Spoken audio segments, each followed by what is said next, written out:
Hello साथियों, स्वागत है आपका एग्जाम ओरिएंटेड एकेडमी क्लासेस के ऑफिशियल यूट्यूब चैनल पर। दोस्तों, मध्य प्रदेश में भर्ती का दौर एक बार पुनः शिवराज सरकार के द्वारा प्रारंभ कर दिया गया है। इसी कड़ी में दोस्तों सबसे पहली वैकेंसी जो कि लंबे समय अंतरालों के बाद आ रही है, इस भर्ती में बहुत ही बड़े पोस्ट को दर्शाया गया है जो कि 1900 ग्रेड पे से लेकर 3600 ग्रेड पे की वैकेंसियाँ रहेंगी। अगर आप देखें तो इसमें उप समूह 2 के अंतर्गत सहायक लेखा अधिकारी, लेखापाल, उप अंकेक्षक एवं समकक्ष पद जो कि नगर पालिका की भी कुछ विभिन्न बहुमूल्य पद दर्शाए गए हैं, जिसमें 8/10/2022 को यह फॉर्म भरना प्रारंभ हो जाएंगे, जो कि 22/10/2022 तक ही डेट रहने वाली है। अगर बात करें एग्जाम की तो नवंबर माह में 18 से 19 नवंबर 2022 को एग्जाम कंडक्ट होंगे।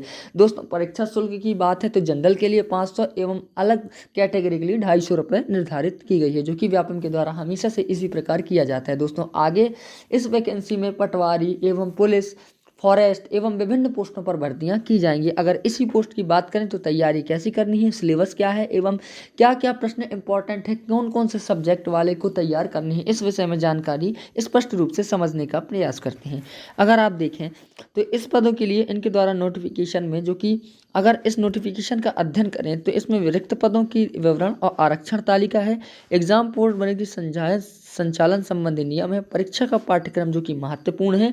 तो सबसे पहले परीक्षा का पाठ्यक्रम हम लोग देखने का प्रयास करते हैं। दोस्तों, परीक्षा के पाठ्यक्रम में अगर आप ध्यान दें तो जो कि प्रथम पेपर होने वाला है 100 नंबर का, जिसमें विभिन्न रूप से अंक निर्धारित नहीं किया जाता है, सिर्फ सामान्य ज्ञान, जिसमें जनरल अवेयरनेस के साथ साथ इसमें मध्य प्रदेश की भी कुछ क्वेश्चन एवं विविध के प्रश्न अधिकतर आने की संभावनाएं रहती हैं, एवं करंट अफेयर्स में भी बहुत सारे प्रश्न पूछने का रहता है। सामान्य हिंदी बात करें तो नॉर्मल हिंदी आती है, जिसमें आप लोग देखें तो पर्यायवाची, विलोम, छंद, अलंकार, रस, इनसे एक एक प्रश्न बनने की संभावनाएं रहती हैं। संधि, समास एवं उपसर्ग प्रत्यय, इन्हीं मुख्य रूप से इनमें पेपर होता है। अगर बात करें सामान्य अंग्रेजी की तो सामान्य अंग्रेजी के भी 4 से 5 प्रश्न आप लोगों को देखने को मिलेंगे।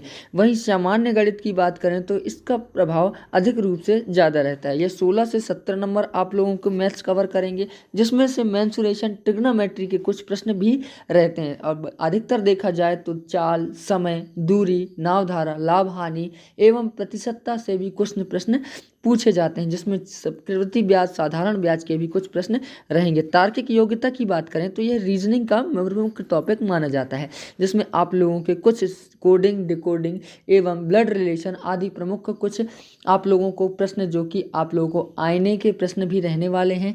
वहीं आप देखें तो अक्षर, भिन्नात्मक अक्षर के साथ साथ आप लोग अगर देखें तो इसमें कुछ नया तर्क शक्ति एवं आप लोगों को विभिन्न प्रकार के प्रश्न जो कि रहने वाले हैं। अब देखें आप लोग तो सामान्य ज्ञान रूप से कुछ प्रश्न इसमें टफ आने की संभावनाएं रहती हैं। अगर सामान्य ज्ञान की बात करें तो मुख्य रूप से आपको बॉटनी के कुछ प्रश्न इंपॉर्टेंट रहते हैं, जूलॉजी के प्रश्न जो कि इंपॉर्टेंट रहते हैं, साइंस के जो कि फिजिक्स, केमिस्ट्री एवं बायोलॉजी के कुछ प्रश्न आप लोगों को देखने में, जिसमें ज़्यादातर वेटेड बॉटनी और जूलॉजी का रहता है। सामान्य कंप्यूटर ज्ञान, बेसिक कंप्यूटर नॉलेज का प्रश्न आता है, और कुछ संबंधित विषय जो कि पदों की अर्हता के अनुसार, जिसमें बीकॉम, बीटेक आदि जो भी किया हो वह उसमें फॉर्म भरते समय चूज़ करना पड़ेगा उसी एग्ज़ाम का। और आप यह ध्यान में रखें कि जिस पोस्ट को आप चूज़ कर रहे हैं उसी के हिसाब से ये 100 नंबर महत्वपूर्ण रहते हैं।